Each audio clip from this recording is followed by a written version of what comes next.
This is a virtual spaceship in the video game EVE Online.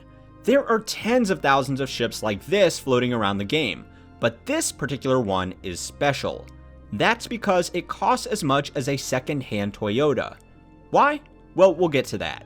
But the answer can actually tell us a lot about the state of our economy in the real world.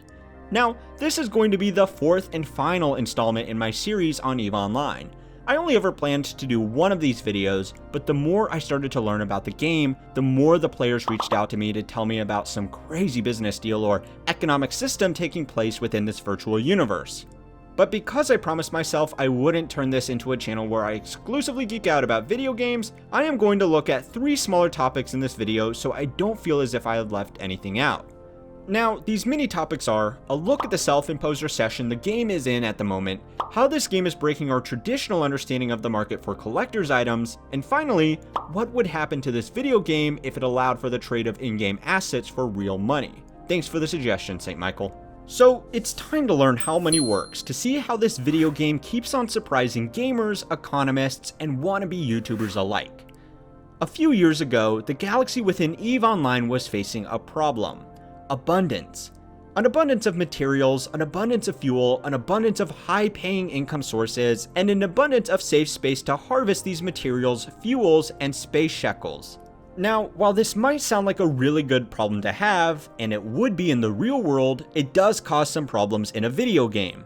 The biggest problem simply being that it's boring. Try playing GTA 5 with God mode hacks on, and after punching some fighter jets out of the sky, you are going to get bored pretty fast. And people were getting bored.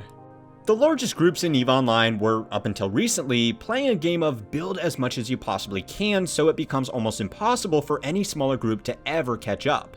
The fact that this is a video game and materials respawn naturally over time accommodated this mindset perfectly, but abundance does not drive conflict. If every country in the world had access to raw materials that respond on a 24-hour timer, there would be significantly less conflict in the world. Extrapolate that out to the extreme, and consider a world where there are no resource constraints at all. Theoretically, there would be no good reason to fight. Again, in the real world that sounds fantastic, and hopefully in the not so distant future, we really do live in such a post-scarcity society. But in a video game, even one as dynamic as EVE Online, it's the last thing you want, and so, the age of scarcity was introduced by the developers. The people that do play EVE know what this is all about. And for those of you who don't, CCP, the people who make the game, not to be confused with that CCP, basically made materials far harder to come by. They did this while simultaneously increasing the materials needed to build things like spaceships and modules in the game.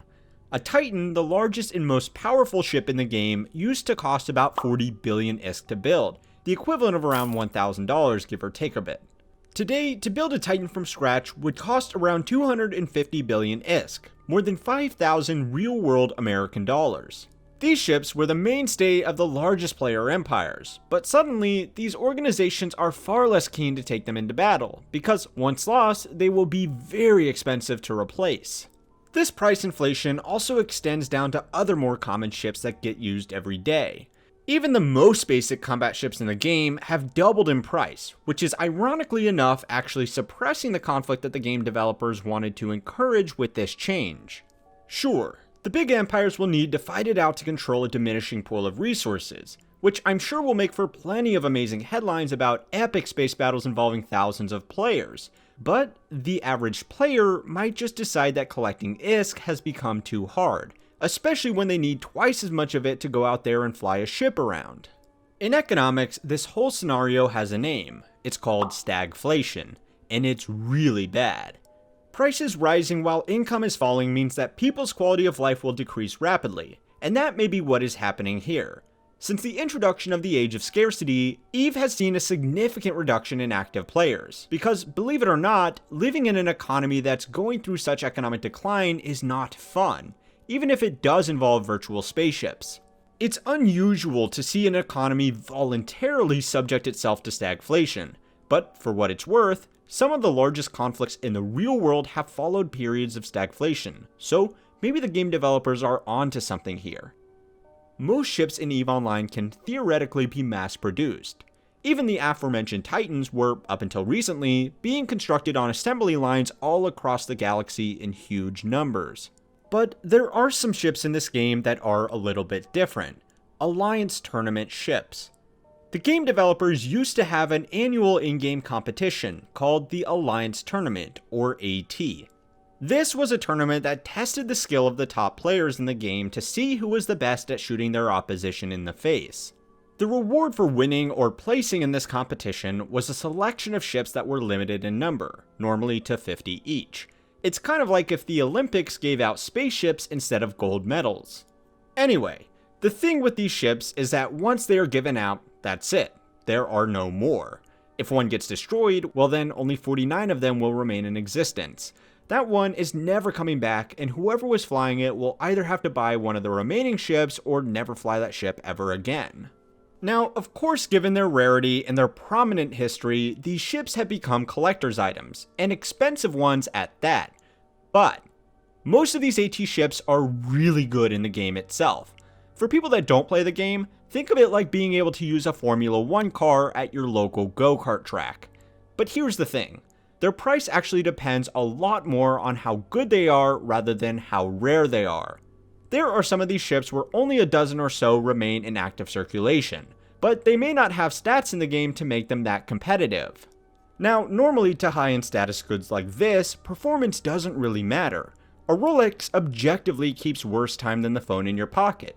But people pay for the prestige of the item because they are rare and can be used to impress your friends.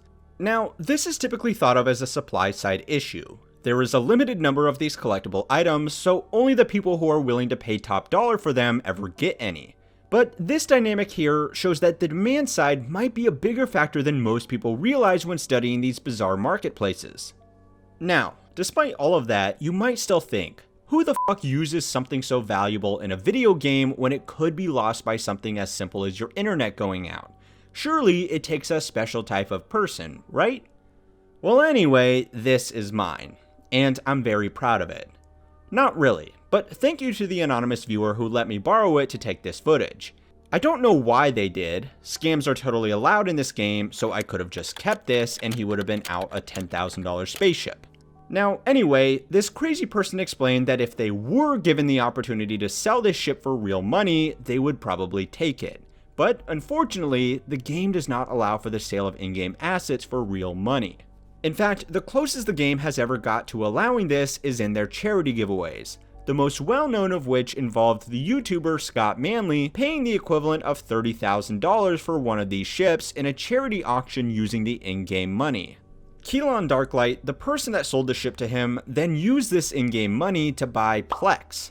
Plex is an in-game asset that can be used to play the game for free, or for a variety of other in-game services like decorating your ships. Keelan then took this massive pile of Plex and then gave it to CCP, the game developers, who in turn paid out the equivalent value of that Plex to a charity.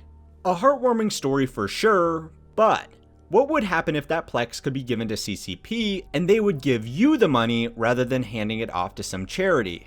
In an interview, the founder and CEO of the game said that this was something they might consider one day. But the thing is, the game has now been around for close on 20 years. There are some people who have played for a seriously long time and built up some seriously huge fortunes.